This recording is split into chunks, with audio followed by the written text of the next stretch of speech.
Anatoli Kaigorodovi 35. aasta kunstihoone näituselt valis ajakiri Eesti Kunst reprodutseerimiseks välja just käesoleva teose, Paadisõitja.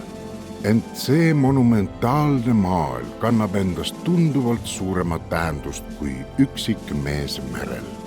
Süüdvester peas, käsi kindlalt tüüril, sümboliseerib see tormlevate lainete keskel edasi rühkiv sõitja laiemalt eestlase kui mere ja loodusega kokku kasvanud rahva olemust, tema töökust ja sihikindlust.